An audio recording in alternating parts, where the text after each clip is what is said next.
I'm Michelle Timbreza from BSHM 3D, and this video is a presentation for oral assessment.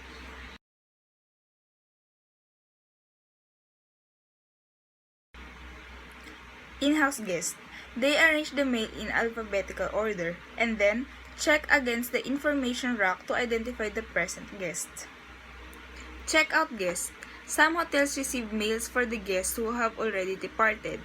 After having stayed some period of time, guest is expecting mails or parcels to the hotel to arrive past his departure.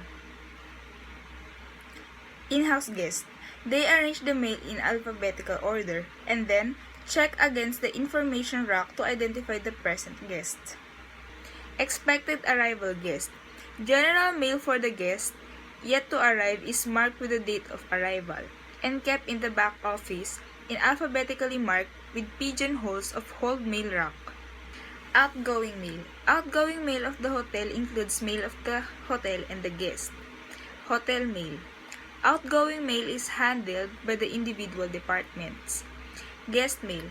The hotel also provides facility or service to the guests staying at the hotel, such as posting their letters, parcels, and etc.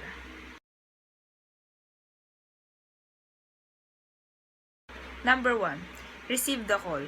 Receive the call to discuss the information about the reservation. Number 2. Check if the guest whom the caller intends to speak. This can be checked by looking for the room keys. Nowadays, the guest does not leave the room keys at the reception.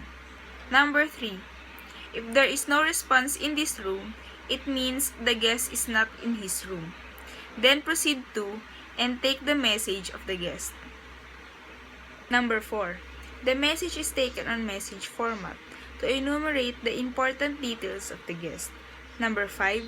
The following details are noted on message form to know what are the guest requests. Number 6. The message is written in triplicate to have a copy in every department. 7. One message is sent to the guest room and the second is retained in the reception desk. Upon seeing the guest returning, the message copy can be handed over to the guest. If the guest missed the bell, staff can slip the message in his room.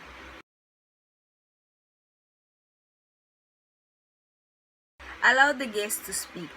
It is important that the staff give a patient ear to the guest complaints. Number 2. Listen.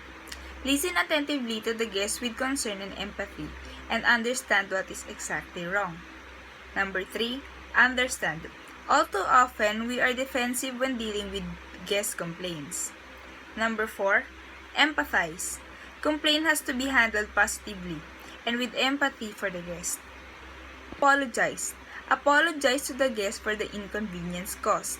Number 6. Isolate. Take the guest out of the front office area and try to isolate them with other guests if possible. Number 7. Take notes.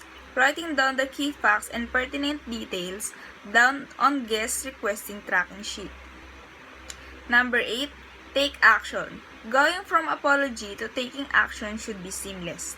Number 9. Corrective actions. Set an approximate time for completion of corrective actions. Number 10.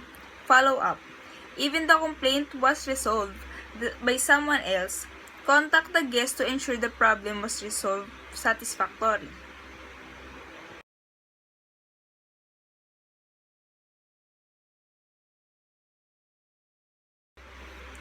In pre-arrival stage of the guest cycle, a guest accounting system captures data related to the form of guarantee for a reservation and tracks prepayment and advance deposit. Guest arrival. A guest account system documents the application of room rate and tax at registration. Number 3. Occupancy. A guest accounting is responsible for tracking guest charge purchase. After guest checkout, if a guest bill is not fully paid at checkout, the balance is transferred from guest to non-guest records. During guest checkout, an accounting system for guests ensures payment for goods and services provided.